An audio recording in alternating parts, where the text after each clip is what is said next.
Hey, what's up? John Sonmez from simpleprogrammer.com. So I got this question here from Peter. I'm not going to say his last name, so this is just some Peter out there.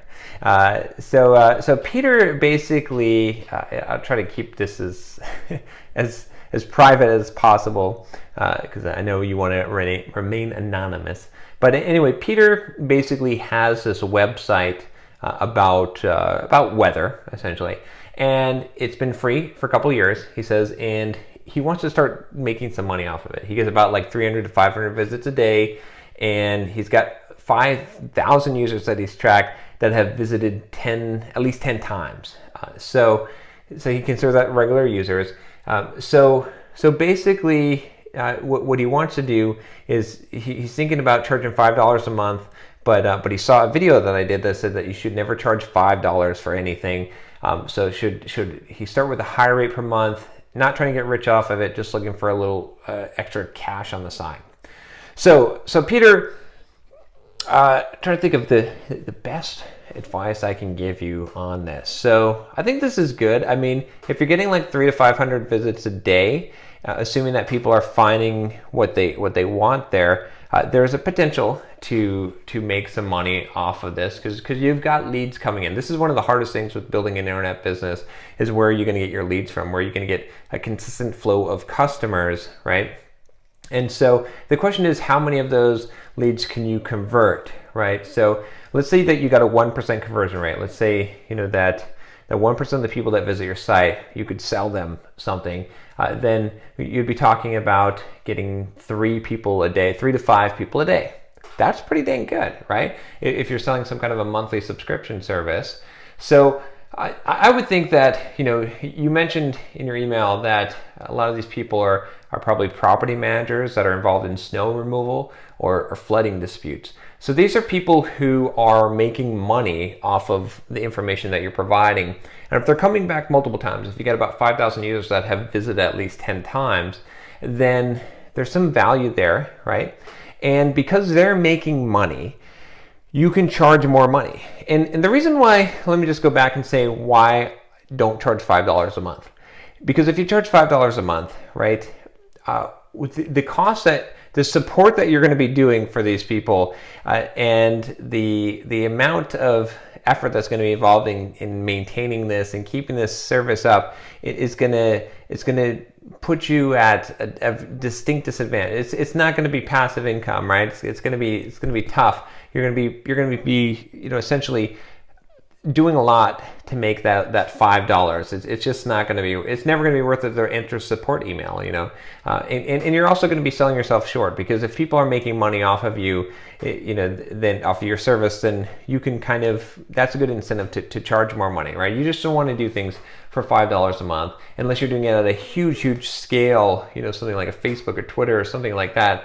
Then it could be worth it. But at this scale, it's really not going to be worth it. So you got to kind of figure out the price point, and you might play with some different price points to figure out what people would be willing to pay for this. First of all, I would go and research and see, are there any competitors in this space, other people that are doing something similar to you, and what are they charging for that service. The other thing that I might do is I might just try to put up a little email collection. First of all, you need to be collecting email addresses on your site, right? That's going to be key. Is you want to give people some kind of opt-in, give them some kind of special guide or something so you can get their email address. So once you get their email address, then you can start contacting a few of those people, and I would conduct some interviews with them, like over Skype or over the phone, and basically say, look, what are you looking for?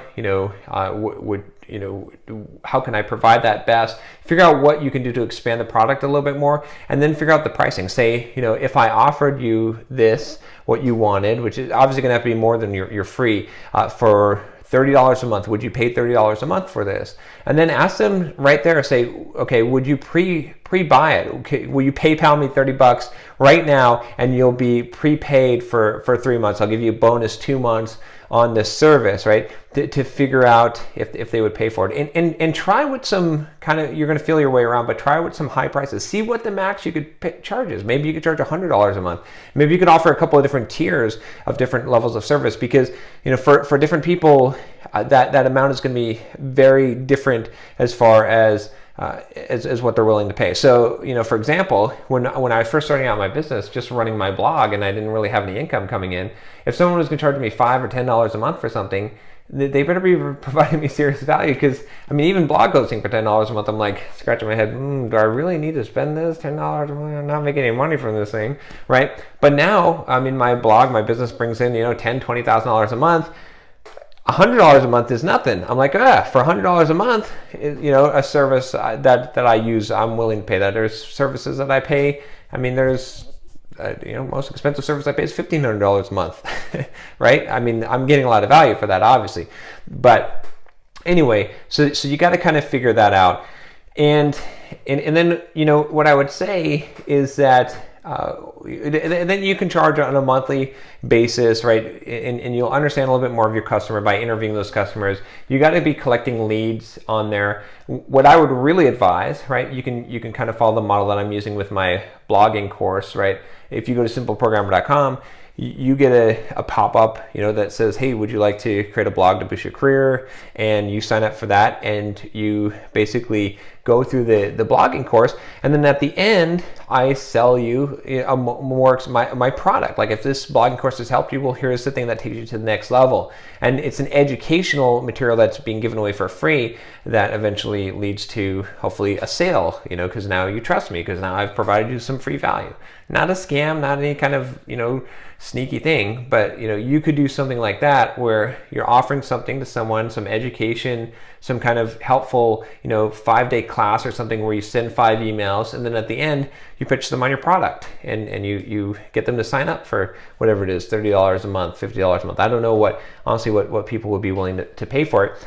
But so basically, to sum it up, I would say definitely get email collection on your site.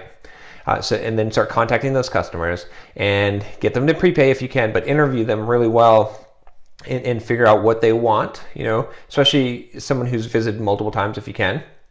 And then I would say that also search for competitors. See what other people are charging, what services they're providing, what they're doing. You might need to expand the site a little bit more, but this could be a really good business, right? If you think about it, just look at your numbers here, right? If you got something like a 1% conversion rate, and so you got 3 people that were signing up per day, which maybe that's high. Maybe you're getting 0.5%. Maybe let's say that you get 1 person that signs up a day, right? If you're getting unique visitors per day, then and you're charging like $30 a month. What is that? That's like $300, $600, $900 a month, essentially, of people that are new sign. You could grow this extremely fast and make a lot of money if you can do that. But at $5 a month, it's going to be really challenging. Because remember, people are going to turn over too. People are not going to stay subscribed to a service forever. Some people might, but maybe the lifespan of a customer is going to be 6 months, maybe less. You don't know, right? So you got to keep that into account as well. But I think this is good. I think you should really pursue this, Pete. I think you'll have, this could a lot of people would love to be in that position where they have a site that's generating that many visits a day. You just got to figure out how to monetize this best. But that's going to come from doing a little bit of research.